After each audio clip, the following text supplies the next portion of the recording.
ছেলেরা যদি 4টা বিয়ে করতে পারে তাহলে মেয়েদেরও 4টা কেন, মেয়েরা আরো বেশি করবে, কারণ মেয়েদের এনার্জি অলওয়েজ বেশি থাকে। একজন তালাকপ্রাপ্ত নারীকে অন্য পুরুষের কাছে যেতে গেলে তাকে অপেক্ষা করতে হবে কয় মাস? তালাক হয়ে গেছে, এখন মহিলাকে কেন 3 মাস অপেক্ষা করতে হবে? 3টা মাস কেন অপেক্ষার জন্য বলা হলো?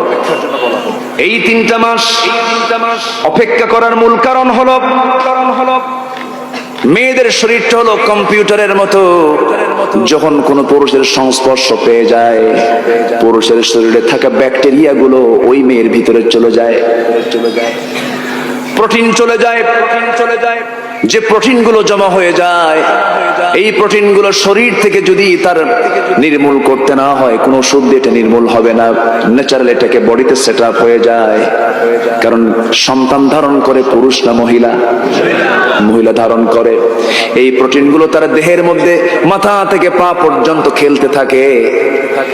এই 3টা মাস অপেক্ষা করার কারণ হলো এই ব্যাকটেরিয়া, এই প্রোটিন গুলো শরীর থেকে যদি সে নির্মূল করতে চাই, দুনিয়ার কোনো ওষুধ চলবে না, তাকে অপেক্ষা করতে হবে। অন্য কোনো পুরুষের কাছে যেতে হলে 1টা মাসে 33% ব্যাকটেরিয়া তার শরীর থেকে বের হয়ে যায়, 2 মাসে 66%, আর 3 মাসে 100% তার শরীর থেকে ব্যাকটেরিয়া বের হয়ে যায়। সে সম্পূর্ণ ব্যাকটেরিয়া মুক্ত হলো।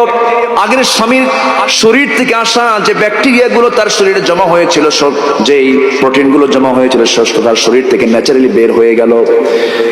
এখন সে উপযুক্ত হয়ে গেল, অন্য একটা পুরুষের সঙ্গে সে সময় কাটতে পারবে, তার বিয়েটা হতে পারে, সেই সময় সে যেতে পারবে।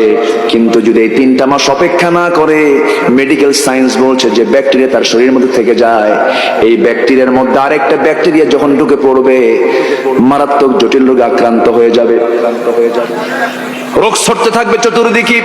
সেই রবার্ট নামে সেই ইহুদি ভ্রণ বিজ্ঞানী সে মনে মনে চিন্তা করছে 1500 বছর আগে মুহাম্মদ এই থিওরি জানলো কেমনে? সম্ভব নয়, এটা আল্লাহর বাণী ছাড়া এই কিতাব হতে পারে না। জোরে বলে সুবহানাল্লাহ। বিধবা নারী অপেক্ষা করবে 3 মাস না 4 মাস? বিধবা তালাকপ্রাপ্ত নারী অপেক্ষা করবে ওয়াল মুতাল্লাকাত ইয়াতারাব্বাসনা বিআনফুসিহিন্না সালাসাতা কুরু, 3 মাস অপেক্ষা করবে। কিন্তু বিধবা নারী অপেক্ষা করবে 3 মাস না 4 মাস 10 দিন। 4 মাস 10 দিন, 4 মাস 10 দিন পর্যন্ত অপেক্ষা করবে। কেন অপেক্ষা করবে? কারণটা হলো তালাকটা হয় আনন্দের সাথে না ঘৃণার সাথে? বলেন। তালাকটা হইল ঘৃণার সাথে। আর বিধবা যে হয়ে যায়, স্বামী আমার খুব প্রিয় ছিল কিন্তু স্বামী দুনিয়া থেকে বিদায় হয়ে গেছে, তার মধ্যে কান্নার রোল পড়ে যাচ্ছে, আমার স্বামী চলে গেছে, মহব্বতটা কাজ করে। এই মহব্বতটা বেশি থাকার কারণে সেই ব্যাকটেরিয়া যেতে সময় লাগে, পুরোপুরি সে ব্যাকটেরিয়া মুক্ত হয় না। এই জন্য পুরোপুরি ব্যাকটেরিয়া মুক্ত হওয়ার জন্য আরো তার এক্সটেনশন লাগে। মানব শরীরে মেয়েদের ভিতরে একটা গবেষণা চালায়, মেয়েদের বডিকে সে গবেষণায় নিয়ে আসলো সেই ভ্রূণ বিজ্ঞানী। একটা নারীকে সামনে নিয়ে এসে পরীক্ষা করে দেখা গেল বিধবা নারীর 3 মাসে ক্লিয়ার হয় না, 4 মাস সময় লেগে যায়। 4 মাসও হয় না, 4 মাস 10 দিন লেগে যায়। সঙ্গে সঙ্গে ইহুদি ওই ভ্রূণ বিজ্ঞানী করলো কি? মনে মনে চিন্তা করলো, দেখি তো মুসলিম পরিবারের মেয়েদেরকে আমি একটু তথ্য নেই।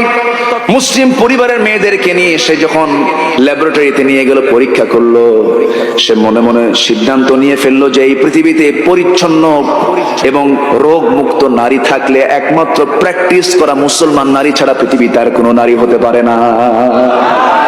বলে সুবহানাল্লাহ। মেয়েদের সতর্ক থাকার দরকার আছে না নাই? আসতে বলবেন না, আছে না নাই? এরপরে সেই ভ্রূণ বিজ্ঞানী করলেন কি? এবার মনে মনে চিন্তা করলেন, ঠিক আছে সব জরিপ তো শেষ করলাম, দেখি আমার নিজের বইয়ের জরিপটা করি। কি কথা কি বুঝতেছেন? বউটাকে নিয়ে আসলে ল্যাবরেটরিতে চেক আপ করে দেখে তার বইয়ের শরীরের মধ্যে 3 থেকে 4টা পুরুষের ডিএনএ ঢুকে আছে। তুই বলে, তুই তো হারামজাদি রে, তুই আমার সঙ্গে প্রতারণা করছিস, যা তোরে ছেড়ে দিলাম। কি কথা বুঝেন? ছেড়ে দেব না, তবে কালিমা পড়লে আমি ছেড়ে দেব না। সঙ্গে সঙ্গে সেই ভ্রূণ বিজ্ঞানী চোখের পানি মুছতে চোখের পানি ফেলতে আল্লাহর কালাম 2টাকে সামনে নিয়ে বলতেছে, আশহাদু আল্লাহ